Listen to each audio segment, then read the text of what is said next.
welcome to Let's Talk Nation. I'm your man, Rod Love, and sitting next to me is none other than the General Attorney Greg Jackson. Once again, the song, brother love. You know how we get this thing started, man. How was your past week? This past week, man. You already know, I already man. know, You but already know, they man. don't know. Hey, They hey, don't you, know. you, you know, man. I tell you, I am a proud father. I got my baby girl graduated high school. She's already enrolled in college, doing a thing, man. So, Greg, that's my two. Yeah, You know, that's your contribution to that- society. and you know what? My oldest will be graduating UCF nursing school Very in nice. July, Very nice. and Very so nice. I don't get a raise. Me and my wife don't get a raise. Well, you do because you don't have to give them as much money, presumably. Presumably, but Presumably. you shoot. You tell me it never ends. Man, I'm still paying allowance. I'm still paying an allowance. I'm like, what the heck? So yeah, man. What about your weekend, man? Nah, man, my weekend was pretty good. I am getting ready to go back to battle. And so I spent this weekend getting ready for trial and Okay. just kind of just getting the brain ready to. See, but Greg, when get in you the say that, trenches, and Doc, if you will bring us up on the big screen, brother, I appreciate it. But Greg, when you say that, you got to put it. Well, at least let me put it in context. For those of you who don't know, the guy sitting to my left is one of the baddest trial attorneys, personal injury. I mean, I don't even know which one, man, to focus on, but working for the prestigious law firm of Dan Newland. And so, Greg, you ready to go back into the arena? I'm ready to get in there, man. I'm ready to get in there. So yeah. So But every time you go in there, man, I mean, you coming back out, man, and you. well, we ain't gonna say every time. Well, We ain't I gonna mean- say every time, but you know, I have a fairly decent success rate. I'll say that. I will say that. So, And you know what? It's backed up by those folk who have called in and basically talked about the fact that you're a performer, man. listen, I do all right, man. You But know, okay, so with that, how would people get a hold of you, Greg, if they want to inquire about your services? So listen, if anyone ever has a question, legal question that they would like to just run by me, you can always call me, reach me at 407-564-6604. Again, that's 407-564-6604. Attorney Greg Jackson, more than happy to have a conversation with you about your case, personal injury cases, slip and falls, trip and falls, car accident cases, negligent security, those types of things. So any questions you have, more than happy to answer those questions for you and see if I can help you out. So, Our executive producer just showing off already. I see that, He, man. he had I it see that. scrolling before you could get it finished. That's how I knew the number because it was going across, huh? Hey, but Greg, man, something else that took place, was it last Thursday or Friday? You're talking about Right. it at the VFW. Yeah, the VFW, man, Yeah, in our hometown. Yeah. No, you talking. Yeah, that's what you're talking about. Man, And want to say a big thank you to Rachel Cobb, Yes. who is currently the president of Tiger Bay. Tiger Bay is one of the preeminent bipartisan or non-partisan political organizations here in Central Florida. They bring in candidates and individuals of influence to come in and talk about issues and different things of that nature. And this past Friday, they found themselves in the great city of Apopka, Florida, Mhm. second largest municipality in Orange County, for a candidate forum. And Brother Love, we got a little bit of stuff we're going to talk about there, but that's just the gist of Yeah. Tiger Bay. Ms. Rachel Cobb. I looked up the history too. Tiger Bay started in 1964. Okay. It was started down south. I believe it was Miami. Now, is it a part of other affiliate clubs, or I'm is glad it the only one? I'm glad you asked that question. Yeah, that's why I'm here to ask the question. Because when I looked up the history and did some research, you know how you and I get down, man. Yeah. We were honored to be asked to moderate it, but I was like, okay, both of us, we've been to Tiger Bay events, if Right. you would. Right. And I said, what's the history of Tiger Bay? And the history is it was started in 1964, started down south. I believe it was Miami. Mm-hmm. And when you do the research, it will specifically tell you that other cities started taking on the name and also the concept of bringing political candidates, nonpartisan Mhm. political candidates in so that there could be a forum for particularly your business leaders, your community leaders, to find out, what the platforms were. But Yeah. there was one interesting thing, and this is the answer to your question. Tiger Bay is not per se a franchise. Okay. It specifically says without the permission of the original Tiger Bay in Miami. And Uh-huh. if you go look at the research, it stands out. Without the permission, other cities started taken up the name Tiger Bay, and they would use their city. So Ms. Rachel Cobb is the president of Tiger Bay of Central Florida. Central Florida. Okay. Yeah. Yeah. And listen, she did a fantastic job, a great job. The whole Tiger Bay organization did a great job in putting on a candidate forum for Senate District, Florida Senate District 15, as well as Florida House District 40, which again, we'll talk a little bit about some of the particularities in that forum a little bit later on in the show. But first and foremost, not with love, because we have already gotten into a little bit of what the show is about. But while folks are just tuning in, listening, we want them to let them know that they're tuning in to two of the most influential voices in Central Florida on Monday Night Podcast. Brother Love and Greg Jackson, the dynamic duo, guarantees to raise your IQs 10 to 15 points. And Brother Love on Sunday nights, 20 to 25. Hey, I'm with you. If you want to be a part of the night show, all you got to do is get your little Facebook fingers and type this in. You can ask us questions, all this other stuff, interact with us, or you can call 407-921-6195. Again, that's 407-921-6195. The top of Brother Love and Greg Jackson, the dynamic duo, the hardest working individuals on a Monday Night Podcast. Brother Love, let's get it on. All of that in one breath. That's one breath. All right. Hey, and for those of you, we have a feature that our executive producer, Dr. Light, has been using. And boy, I tell you, this thing is getting real popular. Just as Attorney Greg Jackson said, you can let your fingers do your talking too. And our executive producer will pull it up on the screen so we can, of course, see it and we can read it back to you as well. Absolutely. Absolutely. So Greg, man, we got college grads and high school graduates, all this stuff that took place. One of the curious things, man, and I don't know if parents or even those young people that are graduating college or high school, like to hear them call in, man, and tell us what do they aspire to do? What's next for them? What's next in this chapter for them? You know what, Brother Love, we're gonna make it enticing. Okay. We're gonna make it enticing. If we get a family member called in, because my daughter might call in. If we get a non-family member to call in who is getting ready and preparing to go to college, Blessed Thought Nation will give you a $250 book award. But what are we going to call it? What are we going to call it?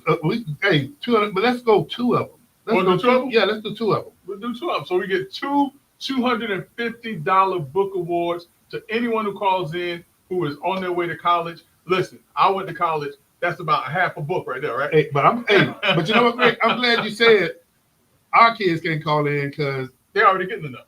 Man. They're already getting enough. So no, don't y'all call in. But listen, all jokes aside, 407-921-6195. If you know anyone who's just graduated from high school who wants a book award from Brother Love and Greg Jackson, Let's Talk Nation, all you got to do is call the number. Or we're going to make it easy for him, Brother Love. You got your little Facebook fingers. You can hit us up on Facebook. We can communicate that way. But we want to bless and look out for at least two individuals who are on their way to college. Now, the only way you can get it, don't call us after the show. Yeah. Don't call us after the show. Don't text us after the show and be like, hey, I was listening. Nah, that's not how this is going to work. You got to call us now. You got to Twitter finger us or Facebook finger us now in order to win that $250 award. So, and Greg, you know something? Here's what I'm going to also say and give some recognition to, because a couple of weeks ago, man, it was just so incredible. Zap, Zellwood, Apopka, Plymouth, and Tangerine. That's what ZAP stands for. Zapta. Yeah, you got to put that T in there. Zapta. Greg, it was standing room only at New Hope Missionary Baptist Church in Apopka. And ZAP gave out 29 scholarships. Nice. To area young people. And man, it was incredible to see. You know, we talk about that village. Some people be faking with a village. This was a real village. And so I want to give a shout out to ZAP for what you do. And ZAP has been doing this for 55 years. Yeah, you told us that. 55 years. Yeah. But you know what? You got to also recognize, man, that South Apopka Ministerial Alliance. Absolutely. The leadership of our good friend and your father-in-law, Pastor Richard King. And you got also Pastor Hezekiah Bradford, who was a long-time stalwart of the organization, as well as the Apopka Christian Alliance as well. Right. That's right. Hey, but you know what, man? It's always good to recognize things that are getting done, and we actually had to do that. But Greg, so we got these college grads, we got these high school grads. My daughter graduated in the class of 800, I believe it was Wow. 804 students. Wow. Some schools don't have that many people. You're right. Yeah, some schools don't have that many people. Yeah. Man, Yeah. we're sitting in the Kia Center. Mm-hmm.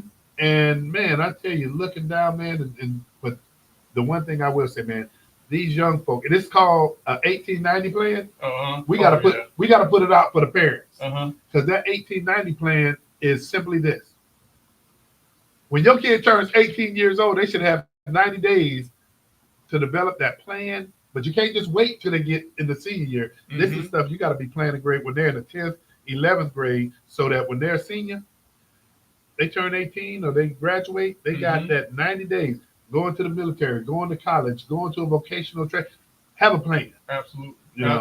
Absolutely. But so listen, brother, for those young graduates, and we know that the ones who are in college right now, you've already had your major, all of these other things. And so for the young folks who are trying to plan their path on which way they want to go, we have identified five majors that they're saying are five of the top majors. Some may surprise you, some may not. Brother Love, what's number one on the list of the top five majors? Man, if everybody don't know what this one is, I don't know what's going. Computer science. Computer science. Listen, brother Love, I don't know if people know. You may not even know this. But when I went to the Heights of Seven Hills, Fort A&M University back in the 80s, I went in as a computer science major. See, I didn't know that. I went as a computer science major, but one of the things I realized is that back then, when you're learning your Fortran, your C, your Cobalt, and things like that, they had us in a lab that was under the building, and I'm an outside person. Under the building. And I was like, well, it's in the basement. Yeah. It was in the basement. And I was like, I can't see myself doing this. Not knowing that technology would be the way that it is, that you could be virtually anywhere in the world coding and all that other stuff. But back then, they literally had us in a basement working on coding. So you could have been one of the creators of AI. Maybe one of the kids. You don't know me. Hey, you don't know me. So yeah, computer science has long been one of the top majors that young folks can get into, or if you can get into the program, because it is one of those difficult programs. So I don't know how I got in, to tell you the truth. I know how I got out, but I don't know how I got in. Rick, let me ask you this question. I mean, I'm gonna ask and answer. Mm-hmm. During COVID, there was a heavier demand on individuals that had a computer science background. Absolutely. That were familiar with the technologies. Absolutely. And I mean, listen, look, I mean, right now, I remember, Brother Love, years and years ago, and I'm talking about years ago now, when I was 13, 14 years old, my cousin got a computer, a desktop computer. And back then, computers were like these big contraptions. And my cousin sat there and he said, I'm going to be able to turn your lights on to your house from my computer. Now, listen, man, he's in Perry, Taylor County, Florida, my grandma's house. We live in Tallahassee at the time, and I'm looking at him like, you must be done lost your mind. Not to say now, Brother Love, I can literally take my phone right now, and I can cut on virtually any light or from your phone. Alarm from my phone with the use of computers. And I'm not going to say, and I'm not going to say, because there's one that starts with an A that we all have. That little device sitting in our house, most of us have the little Echo, but it answers to a command. And then I don't want to say it because then everybody's going to turn on. Yeah. But you know something? Doing the sit down show, Greg, one individual kind of chimed in, man, and Robert Ecker chimed in quite a bit. Yeah. One of the issues was the fact that we were talking about young people and their engagement, and the fact that, there's programs in communities that can engage folks, keep young people from the delinquency piece. Yeah. But one of the things that was brought up is these phones are keeping young people sitting in their home from the degree that it's not healthy sitting around. That's the downside. That's the downside. That's the downside. I mean, back in the day, the games we played on the computer was so archaic. You got the sticks on one side of the screen, on either side of the screen, and a little ball that went in between. Yeah, Those are video games. Yeah. Then it came up to Space Invaders, but you had to go to the arcade to play it, and you couldn't spend you only had so many quarters. So we were forced to get in and out of the house. Now, like you're saying, kids can do everything that they want from this one little device. But you brought up something last week, and this kind of goes to, and Robert Ecker didn't bring this up, and I'm surprised we didn't key in on it. Yeah. A couple of weeks ago, you brought up, what was that game, Greg, where they're sniping? Oh, virtual reality, yeah. Grand Theft Auto. Yeah, and some of these young people don't realize the fiction from reality, and they're going out. Yeah, and they're acting out games. They're acting out games, which is unfortunate. But yeah, and all this stuff comes from. So computer science, but we ain't gonna make it the bad stuff. We ain't gonna make it the bad good stuff. The good stuff of computer science. Here's one that Greg, I didn't imagine that it would have been in the top 5, but communication. It is much needed, and right now, I think that communication is a lost, or is becoming a lost art. As we talk about the use of our cell phones and computers and things like that, look at how many kids cannot write full sentences. You're right. Virtually everything that young people write nowadays are in letter form, LOL, WTF, WA, or whatever the things are, or in short form, incorrect spelling. But we all accept that now as a way of communicating. Would this also be a bridge when you talk about communication? Would this also be a bridge into all these different social media platforms Absolutely. that people are delivering Yeah. products, services? Yeah, that. But also, communications can also go into journalism and how news and how thoughts and how information is given and conveyed to individuals. Great. Is everything that we I gotta stop right here. We see when you talk about journalism. Yeah. What about the other side of that? What sometimes we call sensationalism? Sensationalism. But listen, But it's still communication. That's a part of communication also. That is a part of communication also. But yeah, brother, I wanted to show you something. But no, keep talking. What's the next one? Man? So the next one, Greg, and this is somewhat of a surprise too. Government political scientists. That shouldn't be a surprise. In the environment that we live in, as different countries begin to falter and to go into various states of disrepair as a country, we're going to need individuals who are skilled with the art of government, because government is not what a lot of people think it is. Government is an art and a science in and of itself of how societies are put together, brought together, and maintained in a cogent and in a logical, reasonable fashion, so that it does not break down into chaos. So so political science and government science, while it initially it surprised me also, as I thought about it a little bit, I was like, this is what's going to help to keep the wheels on what's going on in the world. The more I think about this being ranked the way it is, Greg, it does make sense. And I'm going to just say this piece about it. When we experience the pandemic, you would see private sector businesses, basically, Greg, you either making your margins or you're not. Right. And if you're not, you got to make some adjustments. That's right. Those adjustments means either reducing your workforce or shutting down altogether. Yeah. Greg, one area that we never saw a reduction in the workforce was in government. That's absolutely right. Matter of fact, most portions of it grew. Yes. Yeah. But then, Greg, some people would say, how does government grow when the private sector had to constrict or either go out of business, because you're talking about revenue in? Where does government revenue come from? Yeah. Well, brother, let me show you something, because I'm getting ready to do a piece, because a lot of people may not know, and some people do know, one of my part-time passions is photography. And whether it's street photography or whether it's models and putting together editorials and different things like that. And I ran across something, Brother Love, with the use of technology that made me question, will live models become obsolete because of AI, because of computers? So what I did was, I found this dress, right? All right, let's start next year. Y'all might not be able to see it. All right, I found this dress. I said, I wanted someone to be fitting this dress that looked like this model that I took a picture of. Okay. All right. That's the model that I took a picture of. All right. This is what AI did for me. From that dress, that's not. Greg, you might want to send that to Doc. Yeah. That is not a real person. That is AI not a real person. That? AI did that. Then I said, they took that picture, the other picture you showed. Combined them. But that's not the person that looks like her, but that's not the person that's in that picture. Then I said, well, wait a minute. I'm a little lazy. I do studio shots, but what if I wanted to be outdoors? Why don't you make this?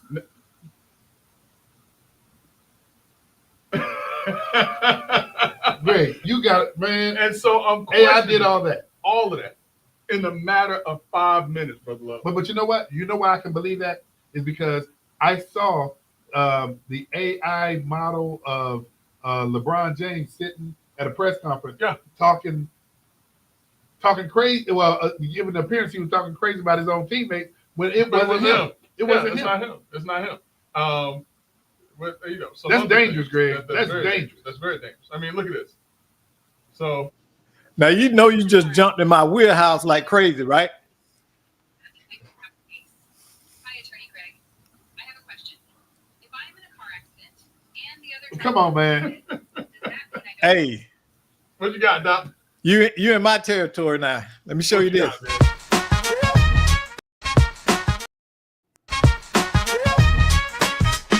Silence King. Silence King. All that's AI generated. All dog. that's AI. Yeah, I'm telling you, man. Models, all these models that don't show up for shoots, that are prima donnas, that act out, and all this other stuff. Well, you know they got the digital girlfriend. Yeah, I done heard about this foolishness. I've Hey, heard about I that. can't remember the name. It's Anthropy. I think that's the name of the company that over the last week the CEO announced, because Anthropy is a AI company and he's sort of in that same class with Chat GPT. And he announced, hey, look, we got to come to terms with realizing, and me, you, and Doc talked about this when the ballot initiative for Animation, $15 Yeah. Minimum wage was coming out When about we were how many talking about jobs. animation Yeah. and automation, but automation of work and things like that. And people are like, oh, listen, this thing is very real. Look at what's coming. It's very real. So But you know what? I see why these actors Are also, concerned. yeah, because Greg, they want to stay working, and if you can use an actor, I mean, somebody who does the Mission Impossible deal, Tom Cruise. Yeah. If you don't need Tom Cruise to come to a set and use his AI automated, man, just imagine. I'm telling you. I mean, the cost that you have to, I mean, listen, Tom Cruise is making 20+ million per movie. Uh-huh. So just imagine if you don't need Tom Cruise to do that movie. Now that movie budget that was $200 million now becomes a $2 million budget movie. You're right. You're absolutely Listen, right. think about this. You know, y'all watched the movie 28 weeks. Nah, 28 weeks later. You never watched the movie? Or 28 days later, 28 weeks later. Okay, now they coming out with, I think it's 28 years later in August. It's a zombie movie. It's real good. But I took this idea and made this video clip, this video scene, movie scene, in less than a minute. Hang on, Yeah. Doc. You say you made that? Yeah, that's AI. Yeah. I'm And telling so you, man. what you do is now you sitting there in your bedroom, okay, in your underwear and socks. Wait, and Doc. you got a Ain't nobody script in sitting front in of there. you. Nobody here talking about you in your drawers and your socks and your room. Hey, I'm an old man, so you know I sit around in my drawers, and my socks. Ain't no shame in my game, but anyway, I know that's too much information, but But you know what? But Greg, you bring up, but just think about your passion photography. Yeah. And you get somebody, Greg, who wants you to do a set for them, but they know what dress they want. They know what I can do it. But that is a huge career now. Yep. It's called prompt Greg, but you engineering. can do it without them ever having to come into the studio. Yep. Like Doc said, I could be sitting up in my house with my I got on my workout shorts and my t-shirt. So, but yeah.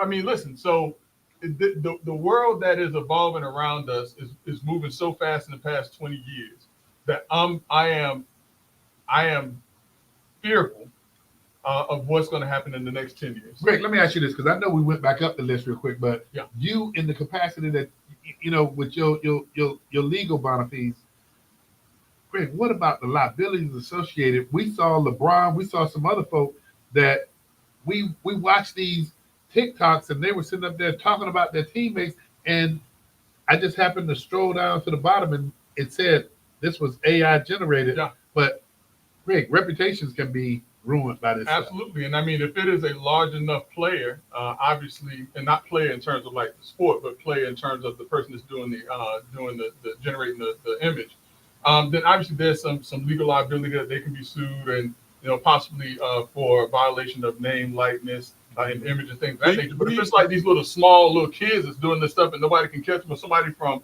China or Bangladesh or wherever they can do these things from, That's some damage. Yeah. Do you think it's going to change libel law and criminal law? Absolutely.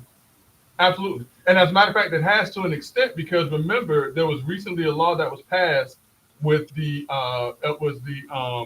certain people were using AI generated explicit poses and putting someone's face on it. And now that is a crime. If you take someone's face and put it on an explicit pose or photograph, that is it's a crime. Okay, it's called face swapping. Yeah. Okay, so with that, and I want to stick with this for one more second. Great. We see a lot of damage that's being done through social media platforms. Mm-hmm. Is there any legislation? Is there any legal action that's taking place out there right now against these major social media? Nothing that I've seen. Nothing I've seen. But I've been hoping to see something, especially when I know that there are people who are weaponizing and hiding behind, the screen and the keyboard of social media. And I think that most certainly those individuals that do so need to be held accountable for things that they do, whether it is, harassing or liable or whatever the case may be. I most certainly think that if there isn't any contemplated legislation, that something should come about. But like I said, to some extent, there is some. Especially as it relates to, like the explicit images and putting someone's face on an explicit pose. But the other aspects of it, most certainly, it should be something done. Hey, that is crazy. That's wild. Yeah, that's wild. Yeah. But great. Let me round out. Oh no, we got two other ones, man. When we talk about it, business, which makes a whole lot of sense. And economics makes sense. But great. Here's something, man. When we look at the business sector, do you realize? Man, I think within the next 3 to 5 years, Uber has been a big business. Uber's been a huge business. What's the counter side to Uber? Lyft. Yeah. Great. In the next 3 to 5 years, do you think we're going to be that closer to self-driving vehicles? Because if so, think about the business aspect. If you're in position to purchase yourself 1 or 2 or even 3 of those self-driving vehicles yourself, you're in business. Yeah, I think we're some years away from that. You think we're more than that? I think that people want people behind the wheel. Oh, I think I don't think that's as close as a lot of people. It's a novel thing. Yeah. And I know that there have been some self-driving buses that are out there and things like that. But for the most part, people, there are just certain things that we want to interact with people on. But there's some other technologies, Greg, that are taking place out there. For example, Elon Musk is launching, we hear about all these launches about these satellites going into space. Did you realize folk are actually starting to get their internet from satellites? Oh, yeah. Yeah. That was one of the things that he did in particular. What was that area? Was it Ukraine? Or some area where they purposely they shot up a lot of the satellites up there so that the people would have access. I want to say that over in North Carolina, when the flooding took place, part of that took advantage of the use of the satellite, whatever. These people are way smarter than I am in that regard. Man, the tech that's coming out, man, is phenomenal. But here's the other part, and I hate that I mentioned his name first because the product and the service is what should matter. But do you realize that is actually going to exponentially bring the price down of your internet? It should better. Yeah, better. So, but no, that should happen. The other thing I was thinking about, Brother Love, has anyone thought about the fact that there are still probes out in outer space, some as far as 100 million miles away, that is still able to communicate with computers here on Earth? Then shit, man, there's a lot of stuff we're probably not familiar with in the world that's out there. Yeah. So the fact that Elon Musk has shot satellites to orbit the Earth that people are able to use internet service or connect to internet service shouldn't be as shocking as it is, because we still have probes that were shot out into outer space 20 years ago that we're still able to communicate with. Yeah. So Greg, I would imagine that those probes that were shot out 20, 30 years ago that's still functional, because you get some that burn up in the atmosphere after a period of time. But the tech that's on those probes are less than the tech we have on the phones that we carry right now. Imagine that. Man, Imagine that. So Greg, let me keep you going, man. The top. Now these are jobs, Brother Love, that folks don't need a college degree. They can come straight out of high school and begin to work in these careers. And dare I say, Brother Love, these may be some of the few jobs that may be AI protected from. Well, here's one that I would have never even thought about having on the list. I mean, you surprised me with this one. Hearing aid specialist. Yeah, absolutely. But listen, it shouldn't surprise us with the number of people, because what do we put in our what do we use with our phones all the time? These earpods, these earbuds, and all this stuff. Everything got that phone up to your ear so much. And so I would say that because of those things, that we have more and more people, not just Americans, but more and more people whose hearing is more effective than we can imagine. And if you like Doc Polite when he was in his 20s and he used to ride around in his car and they had all the all that bull, with his house speakers in the car, his house speakers in the car. Hey, Greg, everything going boom, boom, boom. It's right. So who's the LL Cool J says his trunk was rattling? Yeah. Hey, walking around, driving around and losing your hearing. But hey, Greg, so tell people how much that those specialists start out. What? Okay. Yeah. So now, but the hearing aid specialist, Brother Love, they have a annual salary of $59,000, which isn't bad. And also, it has a potential percentage growth of 14.5% from now until 2032. So there's some good prospects of that being a job that's going to continue to grow and provide employment for individuals that are looking. And think about hearing aid specialists, but also think about the tech that we were just talking about, because you see people now that are getting these implants. Oh yeah, the cochlear implant. Yeah. So, and some people, a good friend of mine, I'm not going to mention his name because I don't want to put him out there unless he wants to do it to himself. But he's actually able to control his hearing aids with his phone. With his phone. Yeah. So the technology is there. Yeah. And so great. The next top 5 career just coming out of high school, community health worker. Community health worker, $46,000 a year, 14.1% growth between now and 2032. That is something. They have the heartbeat of the community. They're the ones who are on the ground level of individuals and communities that are underserved. A lot of times, sometimes even in hospitals, that can help to maintain the human contact with our society. Greg, let me back up. Hearing aid specialist, community health worker. Yeah. And we're talking about top 5 careers for high school grads. Yeah. Any certification? Because the next one that we get to, you definitely have to have some level. Or something. Yeah. I mean, I would suspect that with hearing aid specialists, that they most certainly have to have some type of certification. With community health workers, more than likely they have to go through some type of training to get some type of certification. So no, it may not be college level courses, but it is some form of training to understand what it is that they're dealing with and how best to deal with it. Okay, now this one, I wasn't surprised. I mean, and nobody's surprised. And they're making money. Yeah, Well, now it's one that's not on here that I'm surprised isn't on here, but we'll talk. I think I may know where it's not, but we'll talk about that in a hot second. Okay, so we're talking about electricians. Electricians, they can make come out the box $60,000. The growth in that field is 6.4%. So it's not as big or not as not as broad as the first two, but there are going to be opportunities, and also with electricians, those are a lot of times individuals who can start their own businesses as an electrician. Just imagine you're an electrician working for a company. Yeah. Think about your side hustle. Everybody needs a fan put up in the house.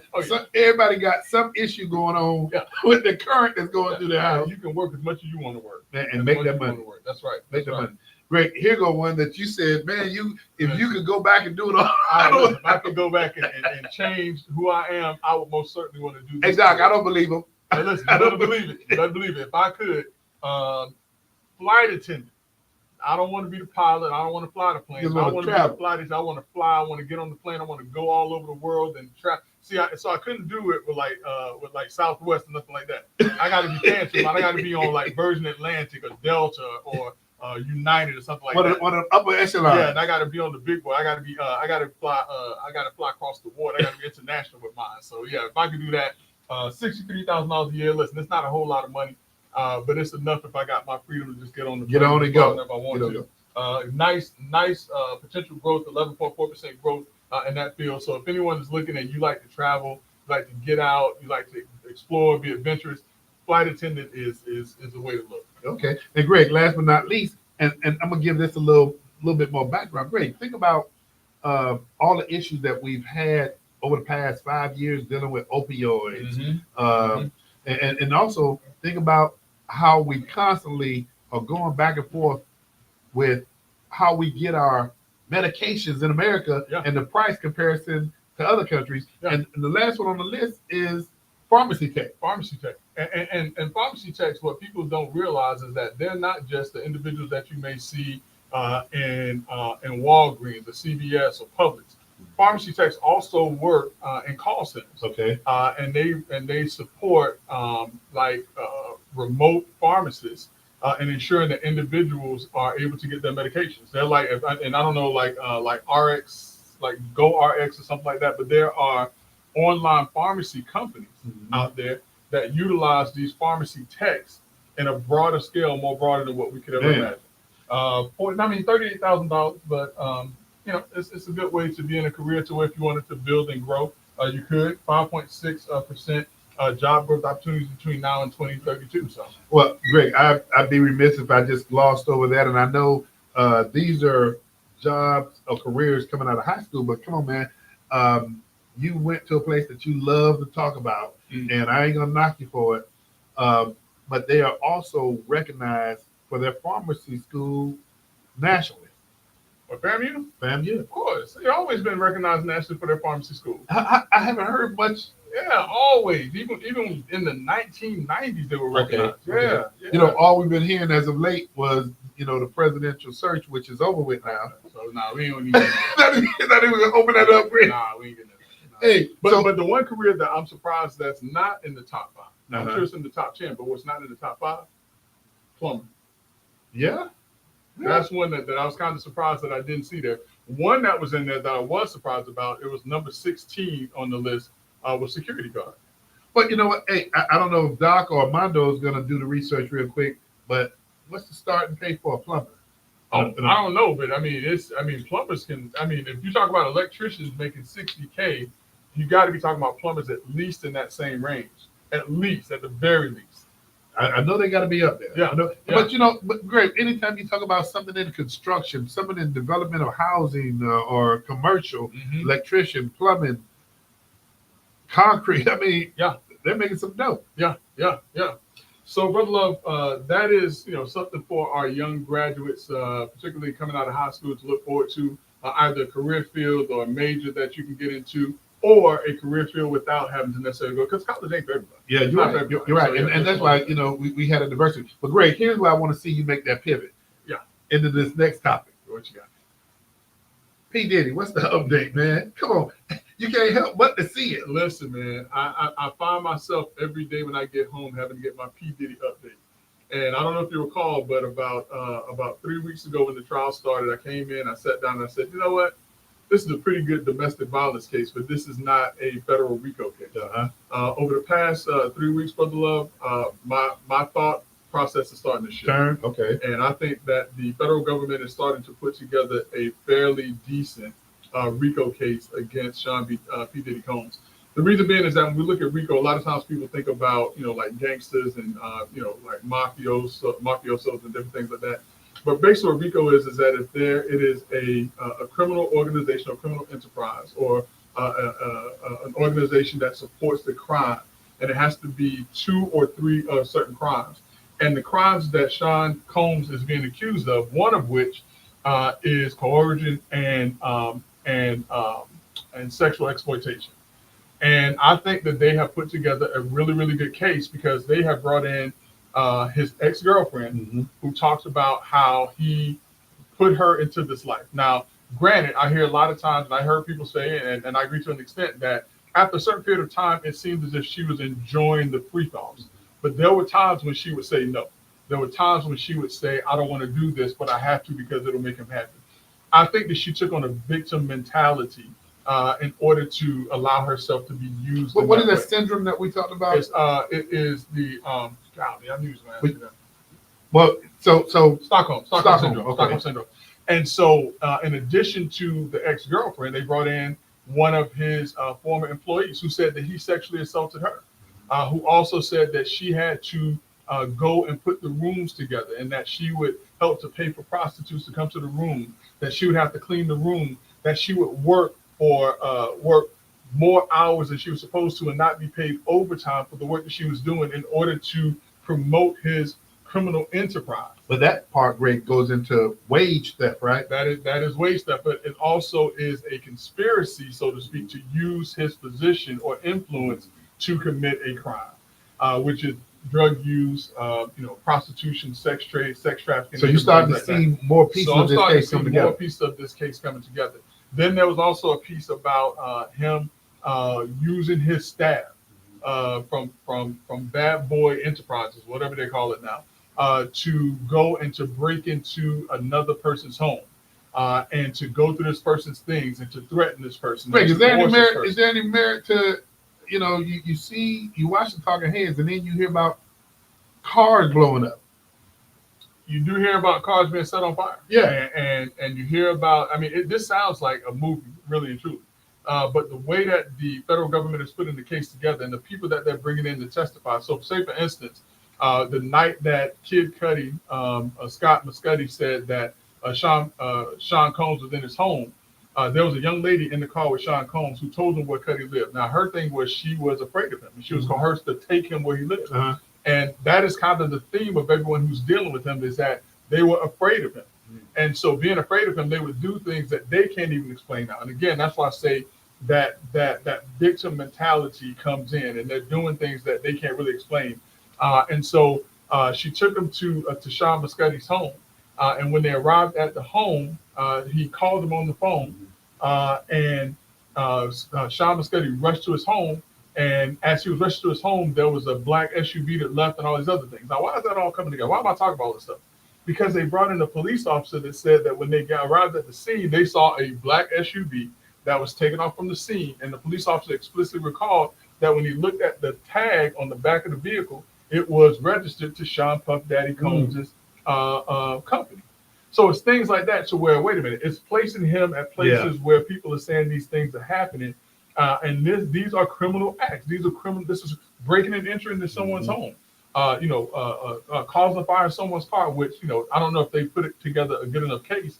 But with everything else that they're saying that this guy's capable of, that they are, in my mind, putting together a fairly decent not RICO case, but a fairly decent racketeering case. So Greg, how much longer is this case supposed to take? It was supposed to last 6 to 8 weeks. The witness that they just recently had on the stand by the name of Mia, who is a former employee of Sean Combs, was only supposed to be on the stand for a day and a half. She actually was on the stand for 3 days. Oh, wow. Okay. So that kind of pushes things back because they have to do the logistics and bring in the other witnesses and things like that. But again, it's supposed to take 6 to 8 weeks. It's probably going to be closer to the 8-week part. Well, one of the conversations that we were having, Greg, and this was when we started talking about this, when this case started being aired, and I don't know how it came up, but it was just obvious from the conversations we have. We started talking, is pardon going to be of any consideration? Did you see as of late the response regarding whether or not he would be considered for a pardon? I didn't see the response, but I can imagine what the response is. What do you think? I think the response is not at this time, and that they have to take all things into consideration. You're absolutely correct, but I'm gonna even give you what I saw with my own eyes. Mm-hmm. And what I saw with my own eyes is during one of the presidential press conferences, the question was asked, is P. Diddy up for consideration for a pardon? And the president sat back and he said, me and him used to be pretty good friends. He said, before I started running for president. Yeah. And so, Greg, I don't know that is of consideration now. So this is why I think it's more difficult than the other pardons that Donald Trump has issued out. NBA YoungBoy, has been pardoned. Yeah. I forget the other young man that's been The pardoned. Christies just got Yeah, pardoned. the Christies just got pardoned. No, someone else just got pardoned. Who was the guy? The bribery, $75,000 bribe. Yeah, I saw that. Yeah. These are individuals who were jailed, incarcerated. Chicago, he was like sheriff or something like that. well, it was a sheriff too, but then you also had the former governor of Chicago, of That's Illinois. right. That's right. Yeah, that's Rob- right. Rob- Yeah. Blagojevich Yeah, or something yeah. like that. Yeah.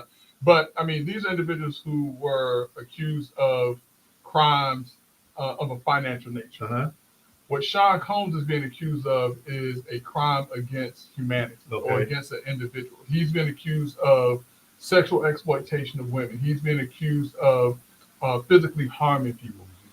There was no one that has been pardoned by Donald Trump that I can think of, and someone may be able to correct me, who has been incarcerated for the reasons that Sean Combs is on trial for right now. Mm.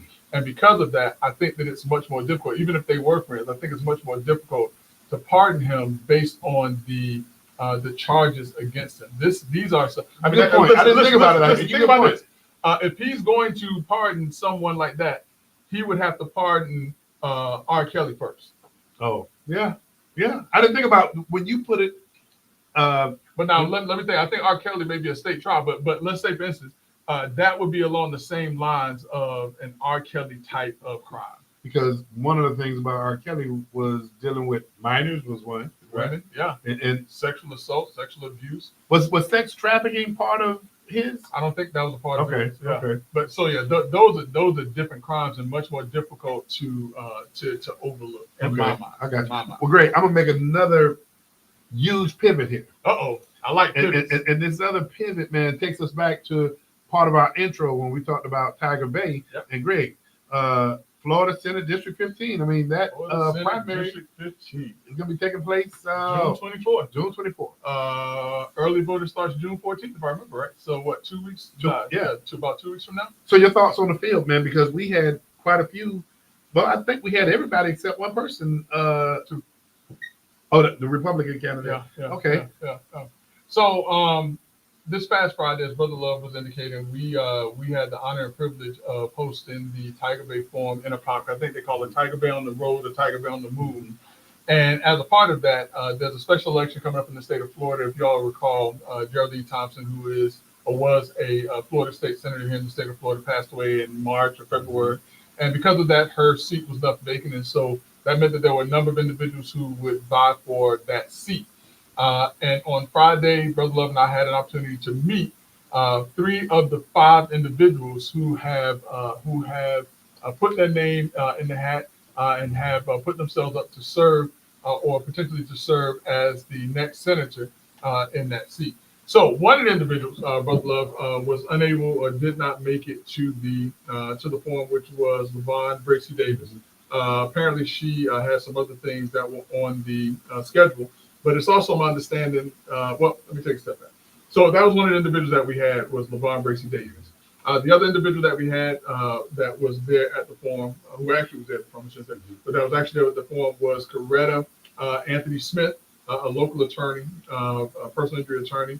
The other person that was there on the podium or the dais was former Congressman Alan Grayson. And then we also had a former state senator in the form of Randolph Bracy. And then the other individual who did not make it, that was supposed to be there. I don't even know if there was even any excuse as to why he wasn't there. Was interested. Was the lone Republican, Willie Munguia, I think is how you say it. And so that was the field. And as I said, we had a chance to talk to 3 of the 5 individuals. Now, going back to LaVon Bracy Davis, she did indicate that she had some other things to do at that time, but it was always my understanding that the Bracys have said that they would not debate each other. Brothers and sisters said that they would not debate each other. So whether one showed up or the other didn't, somebody wasn't showing up or both weren't going to show up. And so that's that.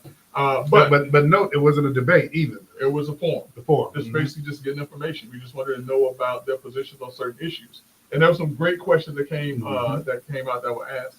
I think that as a newcomer to the field, that Ms. Coretta Anthony Smith held her own, being able to answer the questions and bringing out some very good points.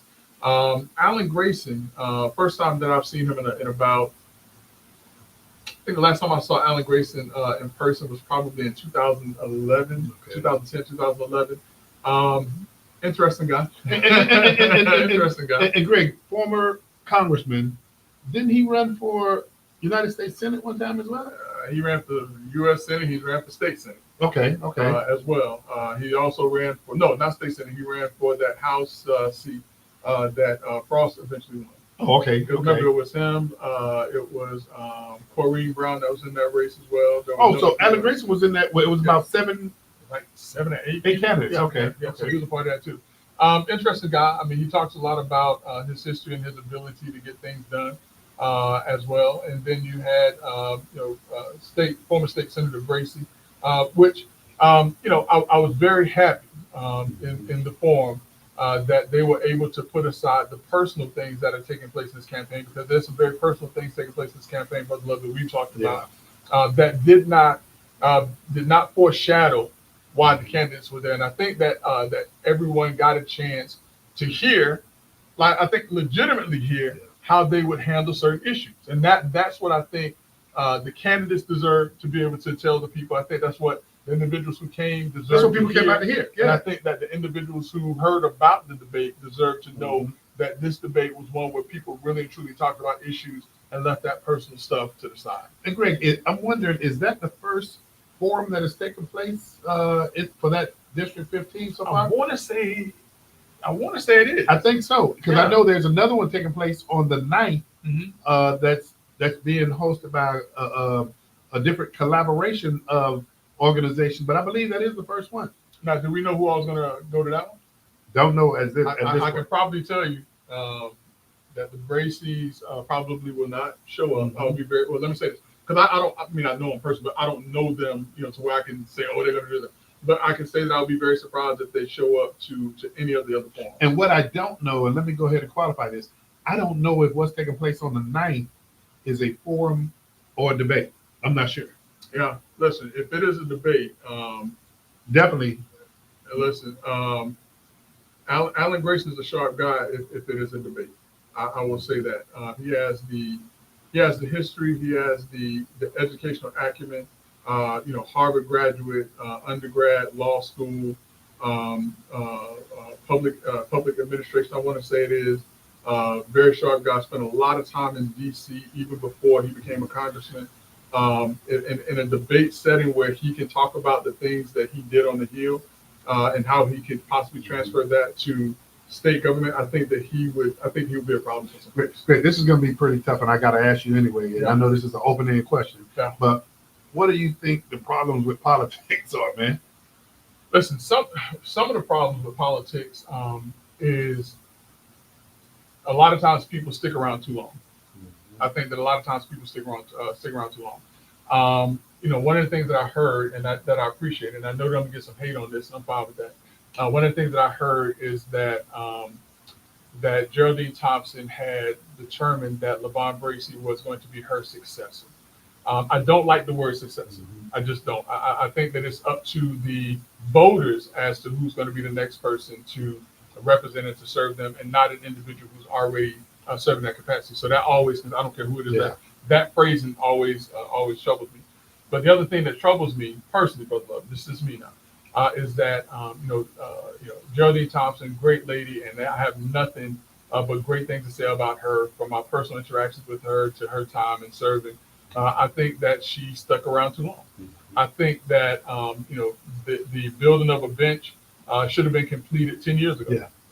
Yeah. And she could have continued to serve, much like Mabel Butler, as an elder statesman in the community. That is a perfect example right there, too. Yeah. Commissioner Mabel Butler. Yeah, and so I mean, like I said, when I saw that she was running for Congress, I was, when I saw that she was running for the state Senate seat, my hope was that some young new blood would come and step out and would be able to, to take the lead in that regard. So that's the biggest problem that I see with politics, is that a lot of times, the people who are there, they stick around a little too long, and we see it in Congress all the time. And I don't disagree with you on Yeah. that. I agree with you Yeah, 100%. and the other part is picking individuals, picking successors. that is going to always poke at me, because I think that it's up to the individuals and how that person serves. Because you pick them doesn't mean that they're going to serve the people the right way. You're right. You're absolutely right. Greg, I'm gonna put my foot on the gas a little bit, man.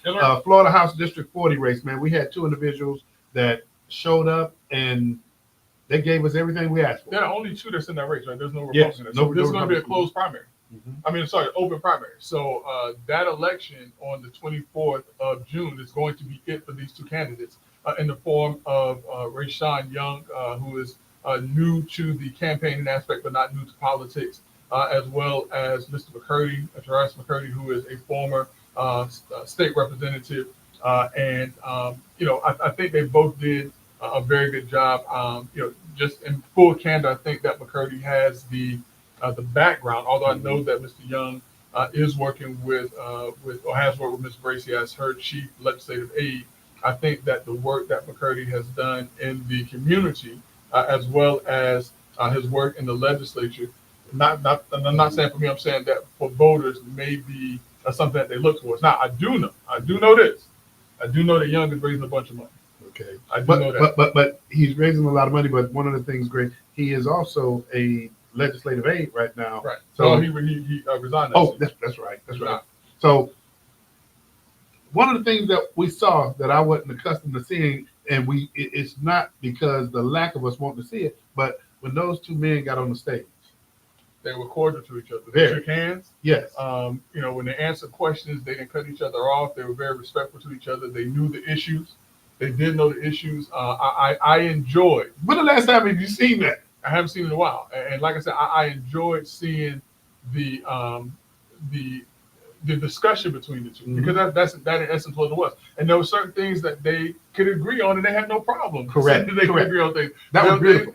There were things that they couldn't necessarily agree on, and they had no issues with respectfully saying, "I see it this way." Hadn't seen that in so long, Greg. I didn't know that still existed. So kudos to those 2 brothers. Yeah, absolutely. So House District 40, Mr. McCurdy or Mr. Young, the 2 individuals that are running for that seat, and again, because there are no other political parties or non-party affiliates in that race, this is going to be an open primary. So, I mean, listen, if they're smart, because it's going to be a low turnout, Brother Love. Yeah, you're right. It's going to be a low turnout in a special election, in just a singular district.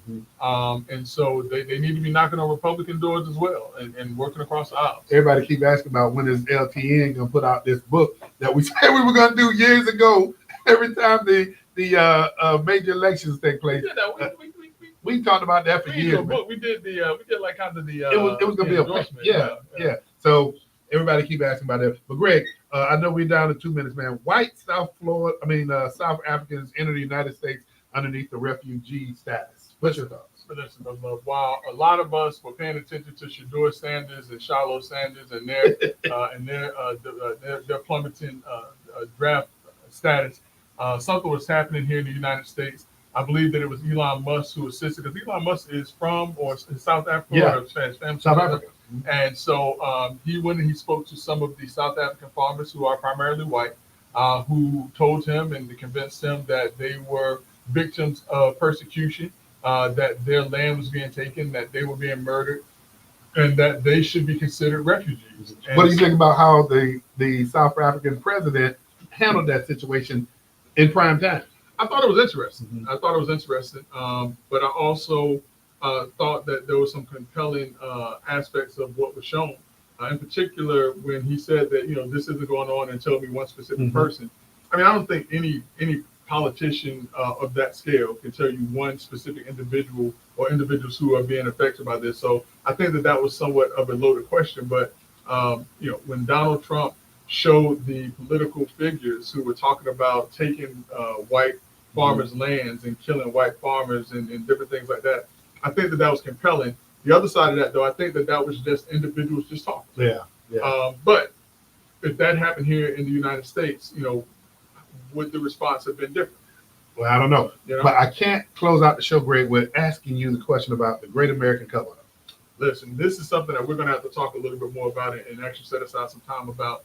Joe Biden, it is starting to come to the forefront that Joe Biden was a cognitive mess while he was serving as president of the United States. There were a lot of people who were taking up for Joe Biden, who wanted to put their head in the sand, who actually were in support of him running for a second term. And we're starting to find out that Joe Biden could not even run his own staff meetings. We will have more discussion about this because even now, as he's going out in front of the media speaking now, the Democratic Party is saying, please, this is exploitation now of an elderly person. Yeah, and listen, something's going to have to happen because right now, Joe Biden, as the former president, is the de facto leader of the Democratic Party. But the Democratic Party, we literally have no direction right now. And it is disconcerting to be able to sit here and say that as a Democrat, that we have no, we're almost like a ship without a rudder right now in the sea. Well, you mean we as in you? Well, you're the don't put me in. Hey, Brother Jackson, on that note, you don't have to go home. But you got to get out of here. Until next week on Let's Talk Nation. Come on, please join us. We love to have you.